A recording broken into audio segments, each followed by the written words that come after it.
I had a long chat with Rick Shields. Rick was there. Hang on. But again, you become the joy killer if you're in the bar with your shandy going, Yeah. Gonna have to stop you there. God, it's Patrick Reed. No. Yeah. They're playing like background house music on the tees as they tee off. Golf music. Here we go again, golf fans. Strap yourself in, get your headphones on, get your golf glove on. I love that. Because it's golf golf club on. yeah, Can that do be it. our catchphrase? We can use it if you want. Put it on a cap. Can I suggest... Welcome to another episode of Golf is Ruining My Life. Hi there, Golf is Ruining My Life. I mean, you say put your headphones on. I like the idea that some people might be listening to this openly in the office. Oh, broadcasting it. Why not? They'd have to pay a PRS license. So make sure you're doing that if you're doing it in the office. Very good. Tell your smart speaker to play Golf is Ruining My Life. I mean, would that work? No, that does actually work. But I think specifically if you say play the podcast, right, Golf is Ruining My Life, then you will get us. And what a thrill that will be. And if you don't say play the podcast, you'll probably get the audio book of a book called Golf is Ruining My Life. You joke, but there is one. I don't joke the at guy all. emailed us. He got in touch and said he wants to come on the show. Yeah. See you soon, bloke whose name we can't remember. Didn't you get the booking for him? We'll do that eventually. We'll get around to that. Oh my God, we'll get round to it. We'll get around to everything on this podcast. The most important thing is that we get around to discussing the great game of golf and how it is... Well, I mean, where are we at? How is our relationship with golf this week? Well, there's only one thing I need to say, which was... It was lovely to see you at the LIV event on Friday. It was lively. Or was it? Well...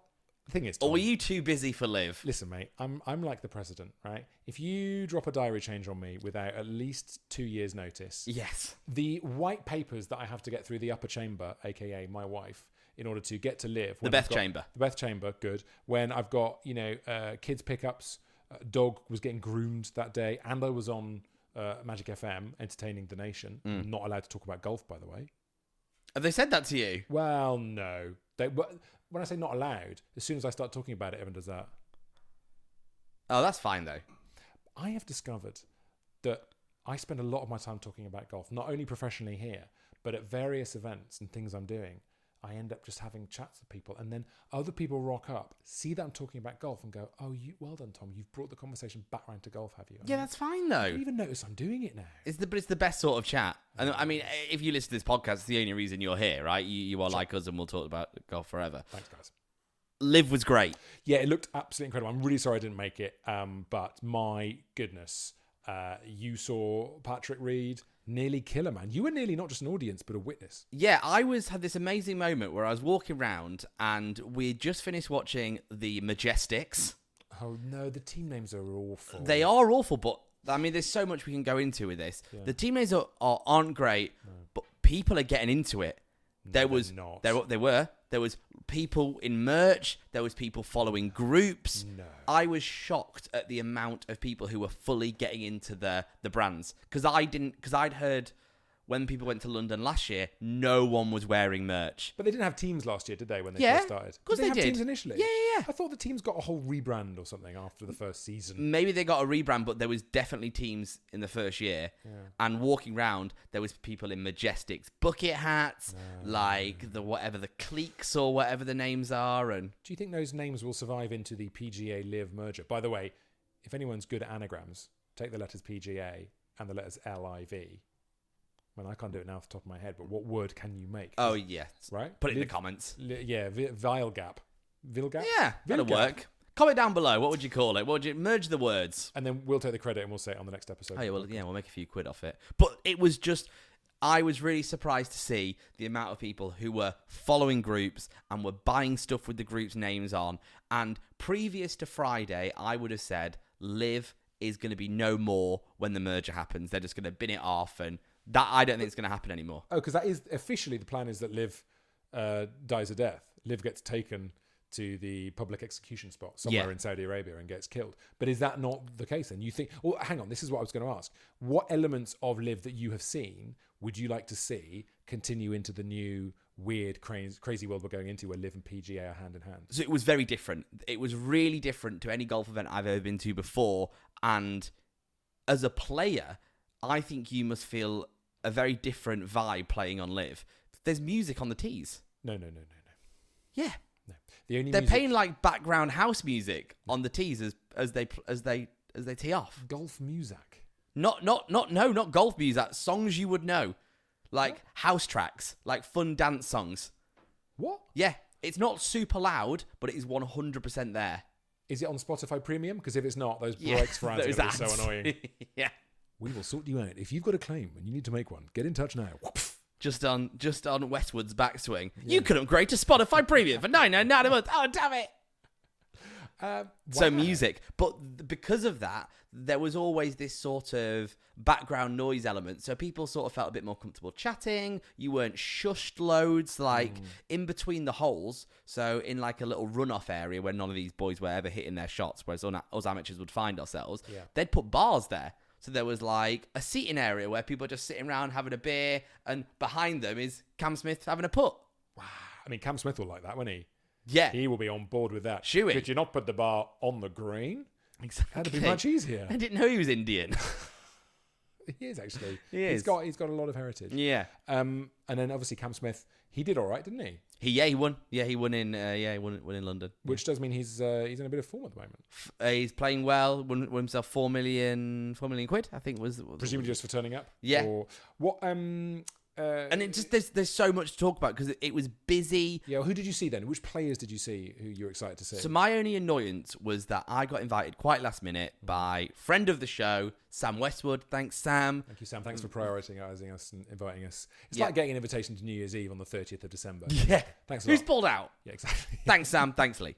But it was busy than I thought it was going to be because last time I'd heard people went, it was like quiet. But it wasn't quiet. Around the tees, it was 3 deep. So you did have to be a little bit careful with if you wanted to watch someone. You couldn't just rock up and go, oh, I'll just watch them tee off because you wouldn't be able to get towards the tee. Okay. But the tee would clear after they teed off. So people were following them around like normal tournaments. So say you wanted to see Phil Mickelson and he was coming down the 6th, you could stand on the 7th, watch some blokes tee off that you weren't that bothered by. They would then leave. You then get to the front to watch them. Okay. So it was busier. It wasn't dead, but it was still quiet. Like you could get close to people. And what did you learn? What did you get? What did you glean from these golfers? It was... God, I mean, after a golf weekend, I on Friday I went, professional golf doesn't look that much different to my game. And then I went away on a golf weekend and actually realised it looks hugely different. But it was quite nice to watch. We spent a lot of time watching, because we were there with Sam, I spent a lot of time watching Lee and Poulter. And their games, they don't have that massive strike that you'd get from a Bryson or a Brooks, I don't think. So their game it wasn't as intimidating as I thought professional golf would look. But it was tight. That is always the thing that people say when you go and watch your first professional golf tournament.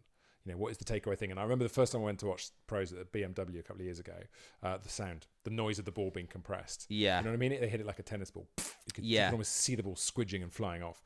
But apart from that, I mean, obviously, they're amazing and they're miles better than like I or probably anyone I've ever played with will ever be. They're incredible players. It's tidiness, right? They're tidy. It's lines. It's the lines they take. It's the lines. They just go, okay, when you stand on a hole and go, okay, I probably wouldn't need to hit a little baby fade here and start it on that line. And then you try to do it and, okay, maybe it's in the fairway somewhere. They hit them lines. They can actually do it. Yeah, and that was really nice. Again and again and again. Okay, so you saw Lee and Pultz. Saw Lee, I saw Pultz. Okay. I stood next to Patrick Reed during that shot. Tell us about Patrick Reed and what happened. So he's in the rough, right? So we were trying to find Brooksy and Bryson. So we were on the hunt for Brooksy and Bryson, and we were walking down this fairway, and there was a golf ball in the rough, and we were just there. We were like, oh, brilliant, we're just going to stand here and see whose this is. I love that. That's what's great about going to watch a professional golf tournament, right? I was doing that once when I went to watch the Open. We were standing on the first and there's a golf ball there, right? And some wag, one of my favourite things I've ever seen at a golf tournament, some guy just rocks up, another member of the audience, just rocks up and goes, is it Titleist 3, mate? It's not bad stuff, is it? It's, well done. That's funny. It's just lol. Titleist 3? Yeah, that's me. Yeah, cheers, mate. So you see a ball.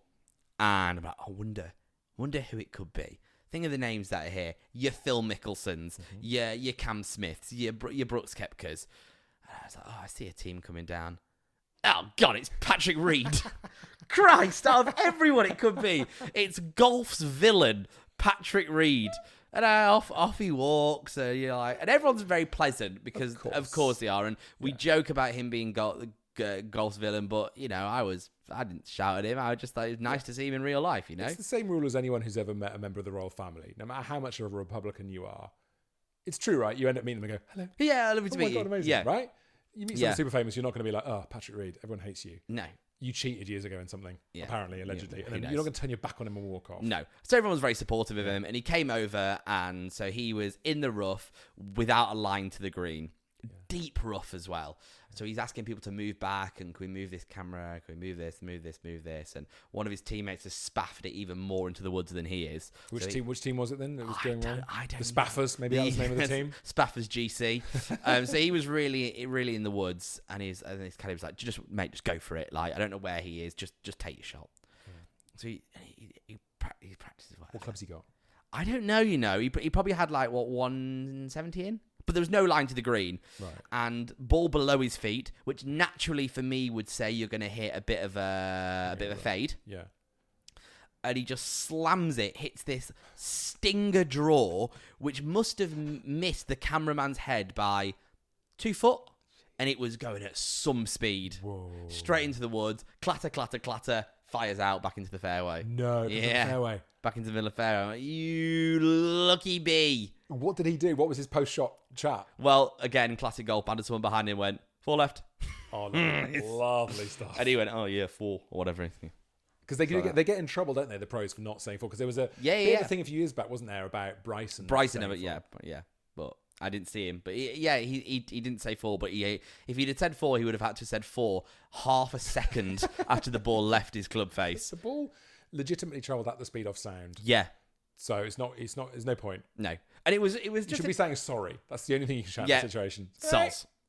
Yeah. And it was a really interesting day because of how they've done it. And I've never been to an Open, so I can't compare it. We are going next week, so I'll have something to compare it to. Yeah. But because it's a commercial entity, which doesn't mind, I guess, not having all the class of other golf, there's private members bars you can go to, and if you want to spend a bit more, you can be on the tee watching. And there's a bar that's actually on the tee. Yeah. There's bars everywhere, but you've got to have different levels of ticket to get into them. And it was. I thoroughly enjoyed it. Yeah. And there was a lot of chat about, DJ Snake's DJing tonight. Are you going to stick about and watch the music? And it was fun. I spoke to one of the guys. As I've never been to any other really big golf event, so I didn't really have anything to compare it to. And I said, it feels like quite a different golf audience. Do you agree? And he was like, not really. It's still full of young men. Yeah. The only problem is when I say young men, I would have thought 16-year-olds, whereas I'm now that 30-year-old that goes to a golf event. Everyone is just like me, basically. Yes, and you're with your people. And I've become older, and I'm now the standard golf audience, is essentially what's happened. I was like, these are all young. These are all like me. And I'm like, no, you're just a bit older now. Yeah. And these are the crowds that are there. Yeah. So it was just loads of blokes on the piss watching golf. Some guy. This really doesn't help me because I'm always saying to people, look, golf has changed. It's had a really interesting time recently, and it's really changed the look of who enjoys it and stuff. And it's like, no, it's just a bunch of guys on the piss. There was a lot of guys on the piss. Yeah. We were next to some bloke, took his shirt off, started spinning it around, started singing, "Hey, hey, Mr. Postman," Ian Poulter, which Pultz was loving it. He was giving it one of these. Nice. And did Sam Westwood get thrown off the course for that, or was it? Because that is hey. Just because Lee's your dad, mate. You cannot get away with that. Come on, mate. So yeah, I enjoyed it. Yeah. It was good. It was interesting. I don't think it's the end of that league, in my opinion. No, well, obviously, I think they will. Well, it is technically. They're saying it's the end of the league, but it'll be interesting to see what elements of LIV that live on, so to speak. Huh. If they use that, I'm having. Yep. I'm sure they've not got lawyers. The shotgun start, for example. Obviously, 54 holes won't live on. That has to be canned. The shotgun start is helpful as well. Totally. For. As a viewer watching it on TV, I don't like it. Yeah. Going to an event, it actually really works because it means the whole thing's done in 5 hours. Everything's going on everywhere. It doesn't start till 2 p.m. Whereas the Open, they tee off at 6:12. Yeah, it's the first one. So if you're going, you could be watching golf all day, which is, even as a golf fan, is maybe a bit much. No such thing. Listen, that's the LIV chat. We need to stop for a break. I know, I don't know how that's happened way too quick. It's just gone far too quickly. But it's a good question, though. If you can think of any things from LIV that you think should live on to the PGA, get in touch with the show. You can always get in touch with us. And thank you to everyone who has. It's the Toms at golfersruiningmylife.co.uk. Yes. Oh, very quickly before we go to ads. Yeah. I had a long chat with Rick Shields. Rick was there. Hang on. You spoke to Rick Shields? Of course.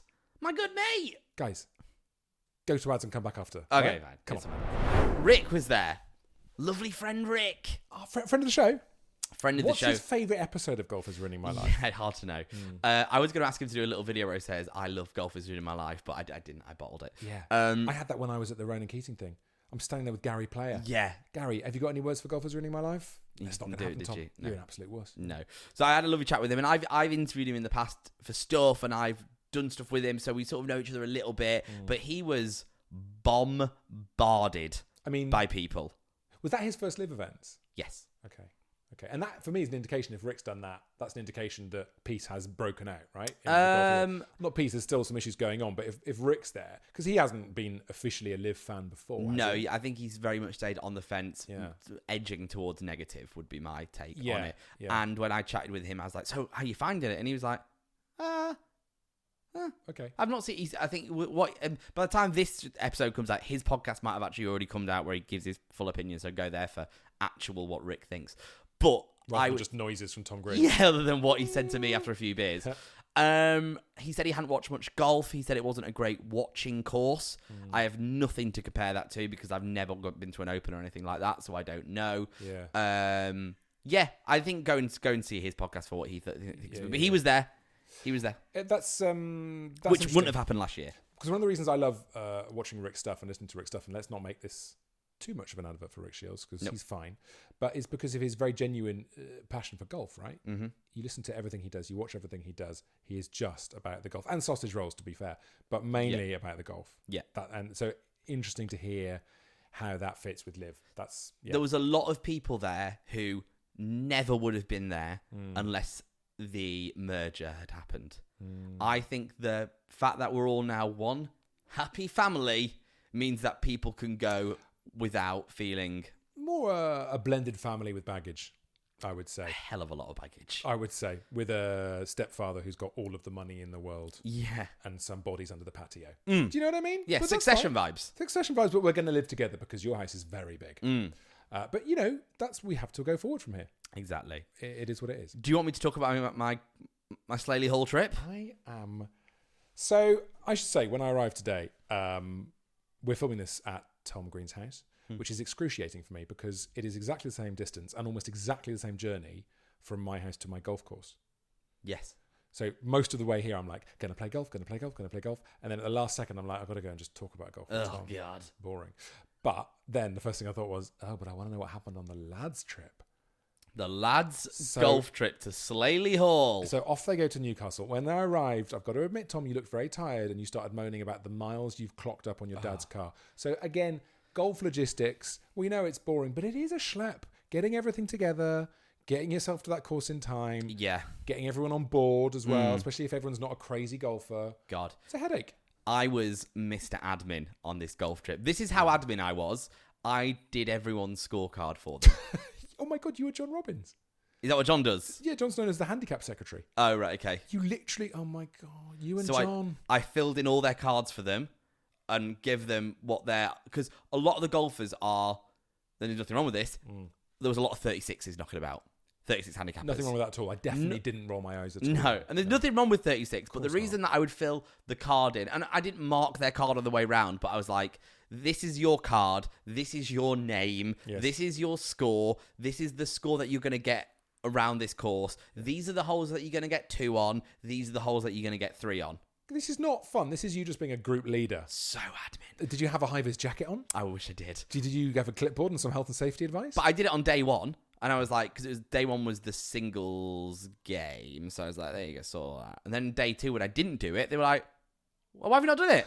I was like, I feel loved. I'll go and do it. So I did it all. So I very much ran the whole thing. We did Ryder Cup format. It worked perfectly. It was brilliant. Would you like to go and make a profession of being like a wedding planner, but for golf events? I'd love that. I'd love that more than anything. I did a speech at the start. I got everyone round. Are you joking? Yeah, of course. Can we have a little flavour of the pre-golf event speech? Because I should say, it's my birthday golf day tomorrow. Yes. 12 of us now. See you there. Right, see you there, my friend. And I'm already started thinking, I've got a few bits to tell you about this, which I'll do in a minute, but I've already started thinking, am I going to do a little speech before? Yeah. Play well, guys. What did you say? How many of them were there? There was 12 of us, and this was the reason this was such a big deal is this was the first Preston boys golf trip. Oh, I love it. So that's why you didn't invite me, because I'm not a Preston you're not one of the boy. Preston boys. Fair enough. Yeah, that's what it is. Okay. You wouldn't take your top off and have tattoos after a few beers, would you? I might. I wouldn't do that. No. You went to public school in Wales, didn't you? Yeah. I'm definitely DP Tour 2015 rather than Live Tour now. Yeah, exactly. And we are very much Live Tour. So we got everyone round, and I was just like, I've played golf my whole life. I never thought I'd have all these faces here that play golf now. I think it's the most amazing thing. Anyone cry? I was crying from the moment I did the speech. I was just like, here's Team Europe, here's Team America. This is the start of it. Go out there and win. Off you go. Wow. Were there claps afterwards? Were people like... No, there's a lot of heckling. Okay. A lot of heckling. Like, hurry up. That sort of stuff. Four left. All that sort of business. And yeah, it was brilliant. Slaley Hall can massively recommend it. It was just a classic all men, all blokes trip away. Sharing a room? I know I always ask about this, but it feels like it's important golf trip admin. So I would have been sharing a room, but one of the boys... Killed a man. Yeah, I killed him, yeah. I won't share with anyone. No, Kieran had some urgent business he had to attend to on Sunday, so he played the golf on Saturday and then left on Saturday night, which left the organiser to distribute that single room out. Mate, if there is a price for doing all the organising, that means that I get a room to myself. Oh my God, yeah. Hand me the clipboard and the Sharpie. Yeah. I benefited a lot because I went in there. I was the first one to arrive, so I checked everyone in, and I was like, where's the best room? Yes. I'll have that one. Great, thank you. Thank you very much. Yeah. Oh, there's one bloke that's not turning up. Well, he's in my room, so I'm now. There was benefit stuff like that, but it was like herding cats. Yeah. Trying to get all these blokes to play golf and go off at the same time, and you do feel like Mr. Joy Killer, right? Because Steve and John have seen each other and they're like, "Way!" You're like, lads, that's really funny. It's really nice. Yeah, get a picture. Yeah, cool. You're on tee. Right? It's just a bit of that. All the time, there's a lot of that. Sorry guys. I know you're just having fun and you're leaving a voice note for John who's not here or whatever. Can you get on tee because you're technically late. You're also not in the same group, so just stop chatting now. You'll play together on Sunday, so you can have that chat then. Off you go. Cheers. Enjoy it. Lovely play. But do have fun. Yeah, but do fundamentally have fun. I really want to have fun. Went like this. First hole, I got an 8 on a par 4. And I don't know if anyone's seen the first episode of Versus, brought to you by Golfers Ruining My Life. Check it out now on YouTube. Tom Green gets an 8 on the first hole. That's what I do. Yeah, there's a lot of crossover with the first episode of Versus. What, you got absolutely demolished? I lost both Saturday and Sunday. Yeah. But lost on the 17th, which I never mind. So I pulled it to the 17th for both. And the blokes that I played with on Saturday and Sunday both had, and I quote, the rounds of their life. Well, what were they off and what did they shoot? But this is the... you don't know because of the stuff, but what were they... But this is the thing. This is the whole thing with these golf trips, right? Is you're playing with golfers who fundamentally don't know what their handicap is. Yeah. So it's pluck a number and see what fits. Right. So I played on Sunday with a guy called George, who hasn't played golf in 3 years, but I know was a good amateur golfer. But he was like, I've not played golf in years. So he said, I want to be off 36. Hang on. What was he off before he hasn't played for 3 years? I still don't know but I remember he was a golfer when he was young. But I'm talking like maybe hasn't played since he was 16, 17, and he's now 30. Okay, but still you're going to remember it. The muscle memory is going to be there. Yeah. So he's off 36. So you stuck him on your team. So I put him off 30, and I played against him, and he outdrove me on every single hole. His driving was ridiculous. He was the sort of golfer who, with a bit of course management, you're off 16, 18. Out of nowhere. Yeah. Tidiness. Yeah. That's what it comes down to. So I lost on Saturday and Sunday to golfers like that. One was off 26, who could be off 17, and had the round of his life. I've got a match coming up against someone, and I've got to give him, I think it's something like 12 or 13 shots. It's impossible, really. Yeah. Because I'm going to be getting pars, and he's going to be getting bogeys and halving. Or because I've played with this guy before. Yeah. He's off like 14. He's really decent. But he's going to get pars, and so I'm done for. This is the chat I had to myself in the shower after I lost. Was hang on. Don't walk off that. Don't leave that image behind. Leave that image behind. Because all I'm imagining is just, next time I do this. Oh, got to scrub those. I'm never going to come here again. I can totally see you do. There's a lot of that. Yeah. Just a lot of like, if I was just like in my head, I'm like, he's getting pars on holes. So for me to beat him, to even equal his score, I got to be birdieing. Yeah. I birdied probably twice every 3 rounds, Yeah, 4 rounds. Right. I get maybe 1 birdie a round. It's the problem with the handicap system. It is the problem with it, but also that we know there's a lot of positives to the handicap. There's loads of positives, but this is the problem with the handicap system on a golf trip like this, is you are attributing handicaps which are a bit plucked out of the sky. You are plucking them out your bum, Yeah. and potentially flicking that bum feculence all over your golf trip. Yeah, and that's the problem, is then you... So, God, I was going to say, I don't want to bore you lot, but my God, you're all golf balls, so you'll love this. This is the thing about this podcast. There is no low bar for boredom. So It's I'm going to wonderful. say this slowly because I think it is quite confusing. Okay. So on the second day, this was how we did it. 4 ball, Yep. 2 players from one team, 2 players from the other. Yeah. The full Star Trek. Whatever. Right? 4 players, so 2 from one, 2 from the other. So you're spocking, right? We're Yeah, spocking. cool. You would get your net score Yep. and your teammates' net score, Yeah. add them up, Yep. and then on the other side, get Yeah. their net score, Yeah. their net score, add them up. Yeah. Whoever's lowest wins the hole. Love that. Wins the whole. Oh, I see. Yeah, fine. Yeah. So still match play. But if one of you gets an 8, But the problem, yes, so that was the interesting thing is Yeah. one player could blow the hole up for you. Interesting. But the other issue is Kieran's left on the Saturday. We're a man down. this is the. I've got this tomorrow for my golf day. Yeah. Because I've been thinking. So I've got 11 players And tomorrow. which is the most annoying number. So I've got 2 4-balls and a 3-ball, but I really wanted to do a Stableford for everyone, right? So we all do Stableford, and I really wanted to have teams in the 4-balls, but you can't because one of those teams, Yeah.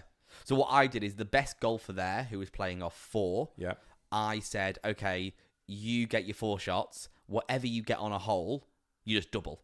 okay, So you're playing against 2 players. risky because then if he just smashes everyone to pieces, Yes, but as he pointed out, these guys were going round.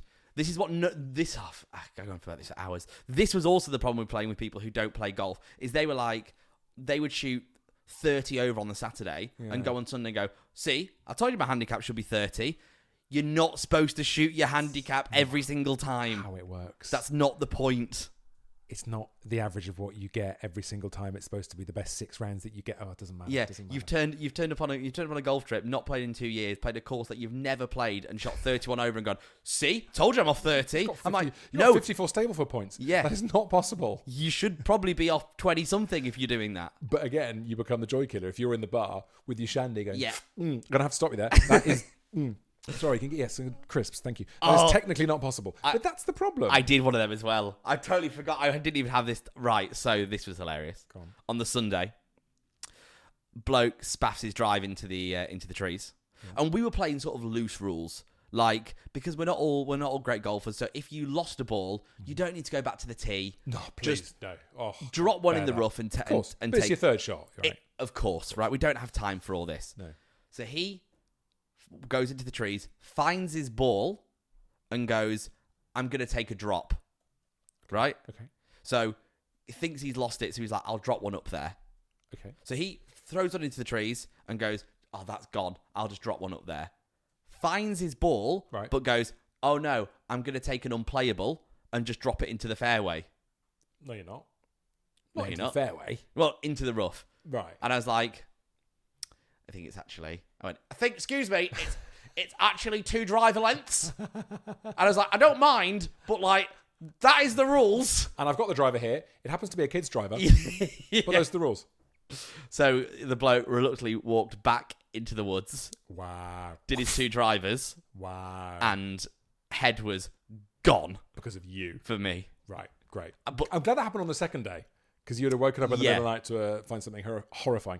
Can I just say we're nearly out of time for this I episode? know we are, which We'll is just talk. We'll do more on this in the next episode. yeah, of course. If there's a golf event in our life that's big, we should let it drag through. Yeah. Really, really squeeze the pips Yeah, of the content. out of all these stories.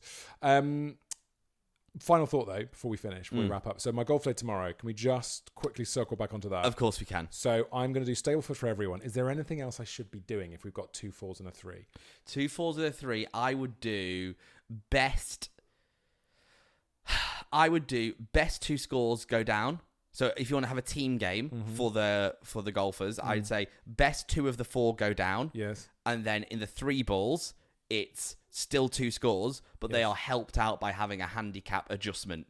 Okay. So maybe everyone else plays off 75% handicap, whereas the 3-ball plays off 100% handicap. Oh my God, that's complicated, but I like it. Does that make sense? Yeah, it does. Also, can I give a shout out to Squabbits? I don't know if it's Squabbits. I saw this. Yes. SQUABBIT. We'll talk more about it on the next episode. Yeah. But it's the thing I've wanted. It's a leaderboard app, and it's free. Yeah. And it's built by this guy. If you look at the reviews, it's loads of him just saying, "Oh, thanks, guys. Yeah, I just built it myself." It seems incredible, but we are going to be able to write our scores as we go. Yeah.